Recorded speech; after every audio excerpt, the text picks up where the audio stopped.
So, you're more than these physical bodies. We like to just let you sit with that for a minute.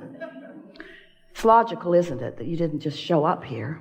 When you put your world in context, you have to acknowledge that there's a whole lot more going on than what is being fashioned from the physical human consciousness. So you are an eternal consciousness on a trajectory. And here you are, a part of that trajectory focused into this time-space reality, into this body. But the larger part of the consciousness that is the eternal you remains non-physically focused. Focused upon you, focused with you, right there with you in everything that you are doing. But the non-physical part of you, that eternal part of you, that solid, sure vibration of unconditional love, you got to say from your physical format, oh, well, yeah, pretty easy to be unconditional when you're not here where the conditions are. Exactly.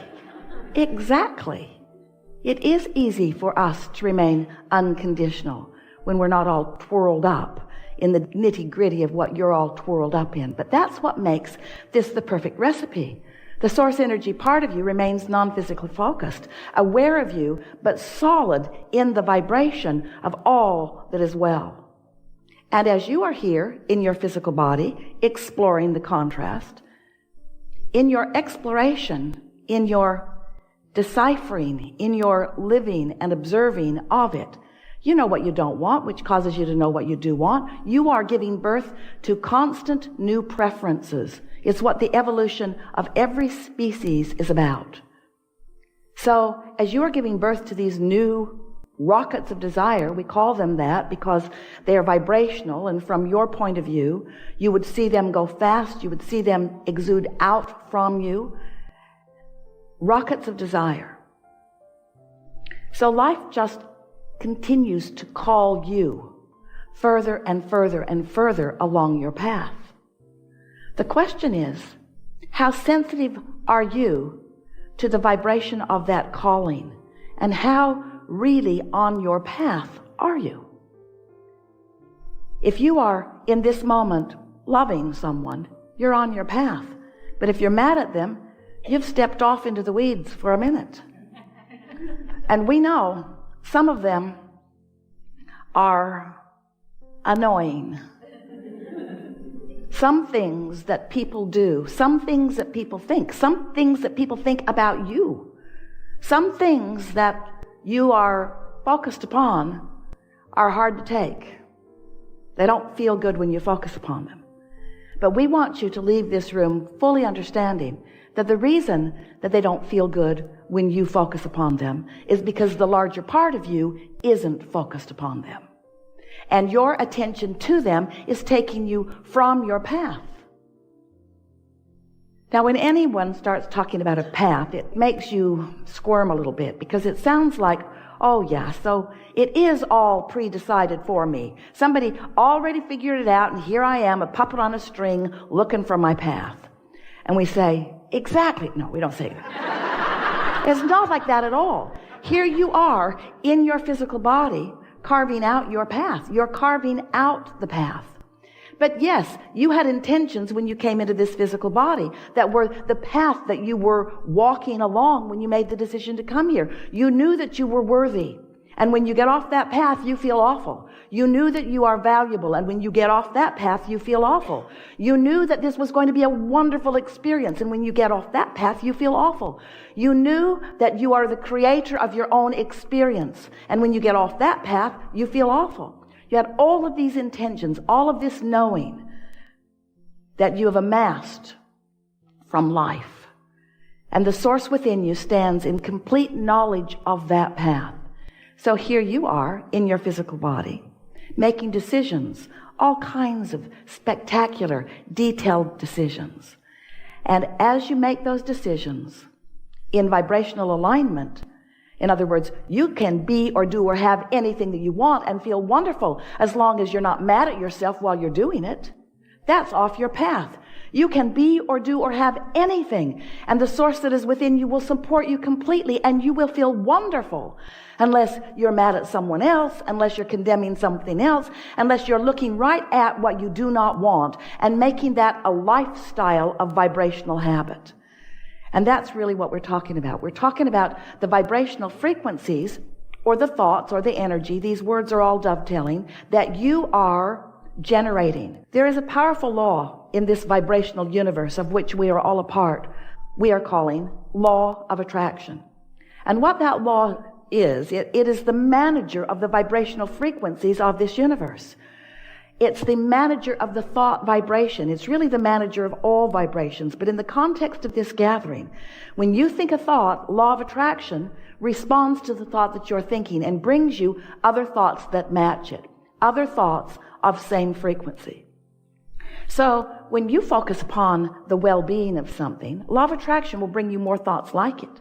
When you focus upon the not well-being of something, law of attraction will bring you other thoughts like it.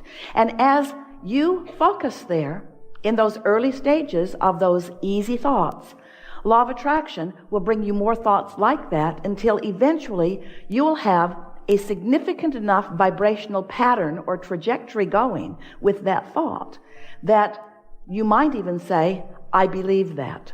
That's all a belief is. A belief is just a thought you keep thinking. That's all it is. In the early days of interacting with us, Esther argued with us about that. She would say to us, Abraham, but it's true. I know you don't think I should think about it, but it is a true thing.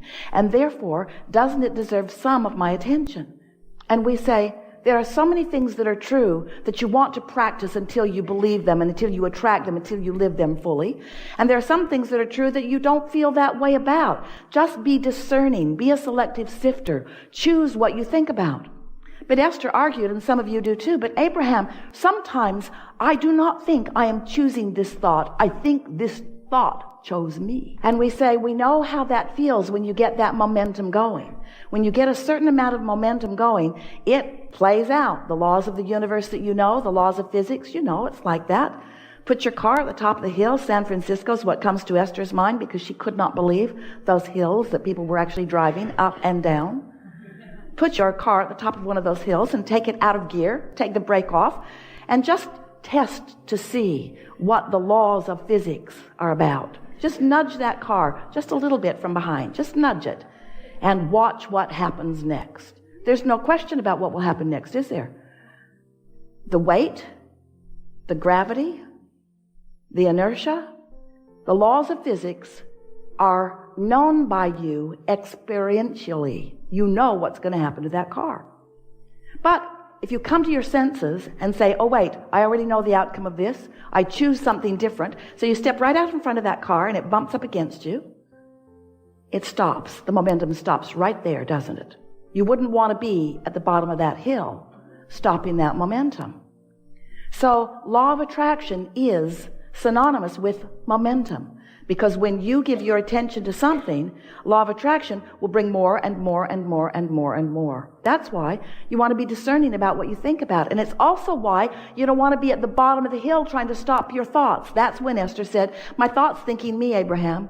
I know you think I should think otherwise, but this thought has got hold of me big time. And we say, yes, sometimes it happens that way. And you really want it to happen that way when it's thoughts that are of benefit to you. You really want those thoughts to have hold of you when it's thoughts of your value, of your worthiness, of your worth, of the value and worth of others. You want those thoughts to get hold of you. You want to believe deeply. You want to have absolute knowing. First you think it, then you think it more, then you think it more, then you think it more, then you think it more, then you believe it. Then you believe it, then you think it more, then you think it more, then you think it more, then you know it. And the reason you know it is because what you believe manifests. It manifests. It gives you full knowledge. But what humans mostly don't understand is that you have control over what moves from vibration into reality. You can turn thoughts into things deliberately. You can. You are turning thoughts into things all the time indeliberately. Why not get hold of this?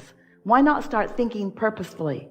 But the only way that you can begin to turn thoughts to things in a deliberate way is by inserting into your awareness the factor, the all-important factor of how you feel.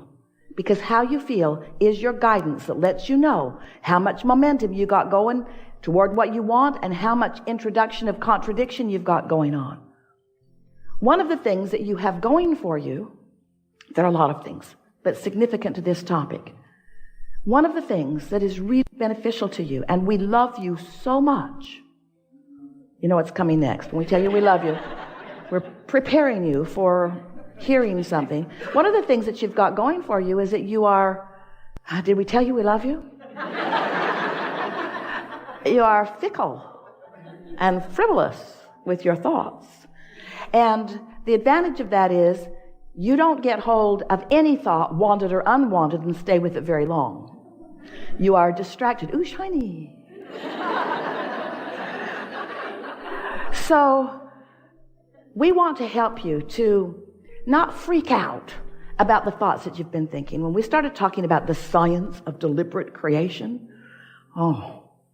you are in the audience going, cancel, trying to suck the thought back before law of attraction got hold of it. And we don't want you to be guarded about your thoughts because you're starting right here, right now, and well-being is dominant. We just want you to be more deliberate about the thoughts you think by caring more about how you feel. And it's helpful to understand how it all fits together, isn't it? So you were source energy and still are, but a large part of you remained in that non-physical place. The largest part of you is still non-physical, while a part of that consciousness is here with you. So here you are in your bodies. You are beautiful. You are brilliant. You are exploring.